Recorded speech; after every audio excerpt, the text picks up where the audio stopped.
Looks like we finally know who the Red Sox will be calling up this September.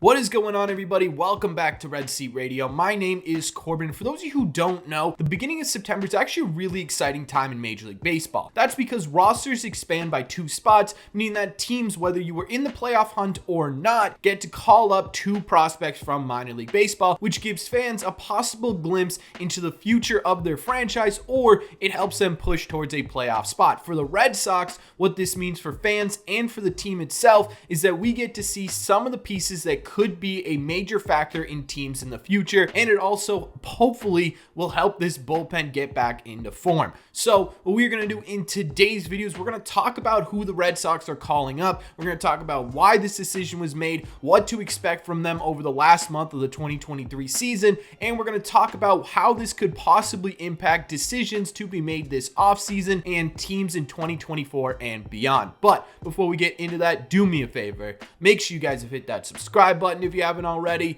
If you're new here, we talk Red Sox content almost every single day. Also, make sure you guys have hit the like button on this video as well. Helps these videos out a ton, and it would mean a lot to me. Thank you all very much for clicking on this one. Let's get into it.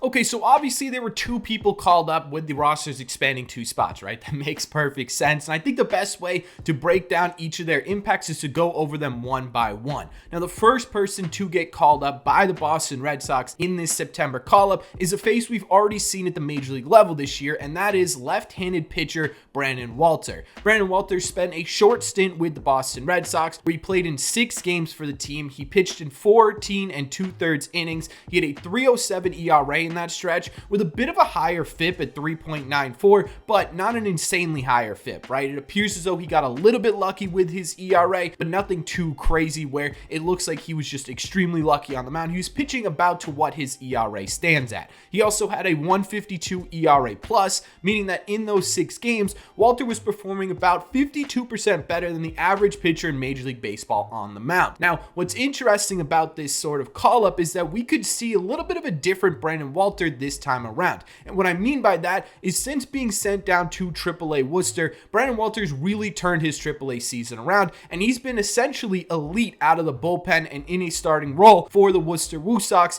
in this time. Since being called down, he's pitched in 25 1/3 innings for the Woo Sox, where he has just a 1.52 ERA with 19 strikeouts, 8 walks, and just 1 home run allowed. This is a massive difference from what we saw from Brandon Walter before his call up to the Boston Red Sox, where he was struggling mightily on the mound for the Woo Sox, because in 63 2/3 innings before his call up, Brandon Walter had a 6.08 ERA. So what's the big difference here, and what can we expect from Brandon Walter this time around? Well, according to Katie Morrison O'Day of Mass Live, Brandon Walter has gotten back to his roots on the mound. He's always been known throughout his minor league career as a guy who throws a ton of strikes. He struggled with that early in AAA this season, but since being called back down to AAA Worcester after his stint with the Boston Red Sox, he has been much better at controlling the strike zone, east to west, north to south. He's throwing a lot of strikes and it's working out in his favor. It's producing a lot of weak contact, and he's obviously getting more strikeouts than he's gotten before. The other key difference between what he was doing before and what he's doing now is he's utilizing his cutter more often than ever in AAA. Now, one thing that Brandon Walter said in this article by Katie Morrison O'Day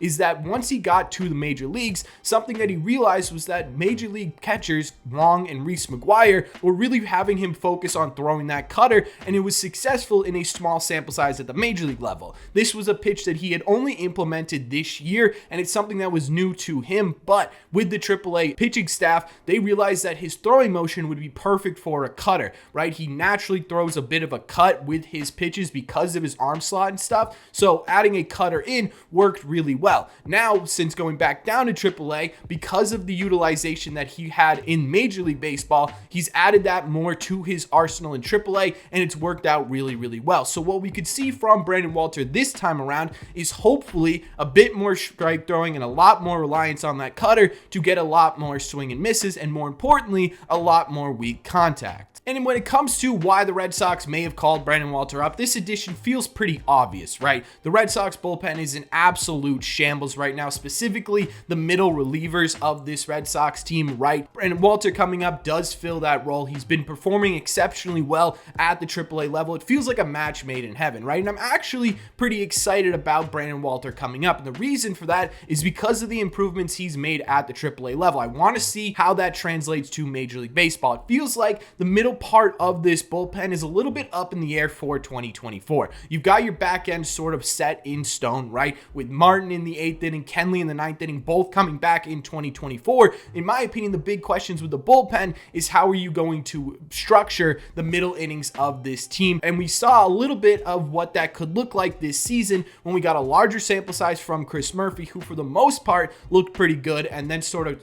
tapered off towards the end of his outings here. But you haven't really gotten a full sample size from Brandon Walter yet. If he can continue to pound the strike zone and utilize that cutter and it translates well to Major League Baseball, he not only could really help this 2023 bullpen finish out the year strong, but he could also be an interesting piece to the Red Sox in terms of middle relief in 2024 and beyond. So this one makes total sense to me. It should make total sense to you as well, and I'm excited to see what he can do at the Major League level.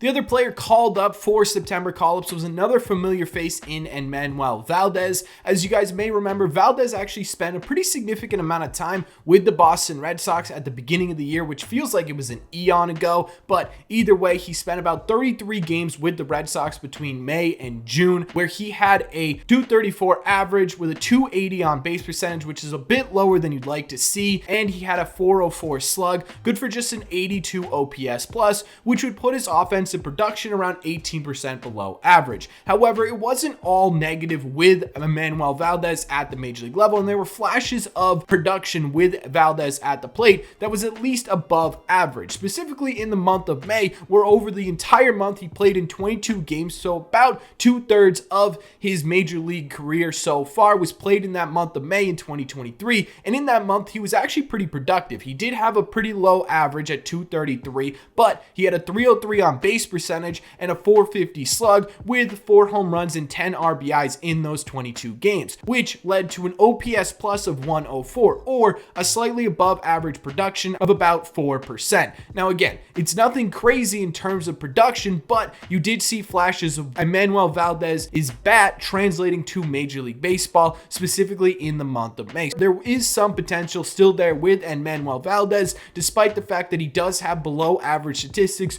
overall throughout the entirety of the 2023 season in those 33 games at the major leagues. Now, since being sent down to minor league baseball, Emmanuel Valdez did spend some time on the IL recently, about 2 weeks towards the end of July, with what the Red Sox called a minor thumb injury. I couldn't get exactly what Emmanuel Valdez did to his thumb, but he was out for a little bit of time. However, when he was on the field, and now that he is on the field, he's been a really productive player for the Worcester Woo Sox. Over that span of time, basically since the middle of June to the end of August right now, Emmanuel Valdez has 9 home runs over 37 games with an average of 274, a really high on base percentage, and actually an extremely high on base percentage of 389, and a pretty decent slug as well to go along with that at 548, good for a 938 OPS or a 129 WRC plus, which is very similar to OPS plus, basically meaning that since being sent down to AAA Worcester, Emmanuel Valdez is about 29% more productive or better at the plate than the average hitter in AAA. Now, in terms of why Emmanuel Valdez was called up, I also think this move just simply made a ton of sense, right? You've got Trevor Story, who still can't play shortstop every single day. He's still getting back to 100% health. He's probably at about 95% right now, but you don't want to push that, especially where with the Red Sox are in contention right now. On top of that, too, you've got Reyes on the IL as well. Now, Ceddanne Rafaela can play the middle infield, and he can play it really well. Plus, you have Luis Urias, but when you have the opportunity to add depth in an area where you've been extremely fluid and extremely unsuccessful the entire season, it makes a ton of sense to take advantage of that and get Valdez up. Now, I actually think we will see a pretty decent amount of playing time from Valdez, maybe even platoon splitting with Luis Urias for a little bit. And the reason I think this is, one,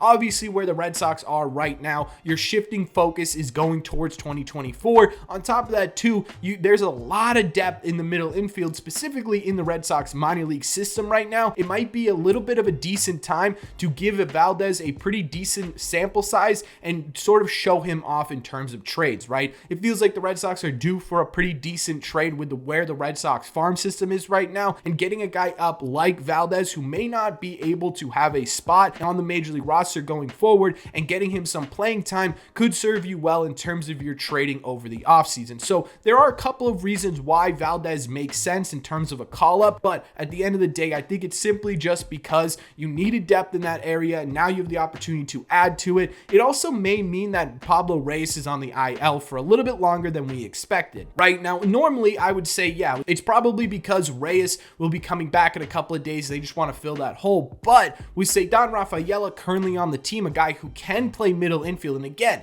can play it at a really high level, Valdez's call up to me indicates that Pablo Reyes may be out for a little bit longer than we originally anticipated. He possibly could even be out for the rest of the year, right? Especially with where the Red Sox are right now. If Reyes is struggling to get back and it's getting towards the end of the 10 days here and he still doesn't feel 100%, they may tell him, hey, look, listen, we love what you did this year. We think you could be a major impact piece for the Red Sox going forward, especially off the bench in a bench type role, utility type role. Your spot is safe going into 2024, or at least we think you'll be on the team in 2024. Why don't we shut you down for the rest of 2023, allow you to get fully healthy, and we can allow these young guys to play? To me, this call up from Valdez could be an indication that that's where the Red Sox are headed with this Pablo Reyes injury. Again, not that it matters a whole lot in the grand scheme of things, but at the end of the day, it could mean Pablo Reyes is out for the rest of the year. Either way, when we're talking about the decisions as a whole in terms of September call-ups, right, Walter made all the sense in the world. The bullpen needs help. His arm is fresh, right? He's still been throwing in AAA, but he hasn't been throwing as many innings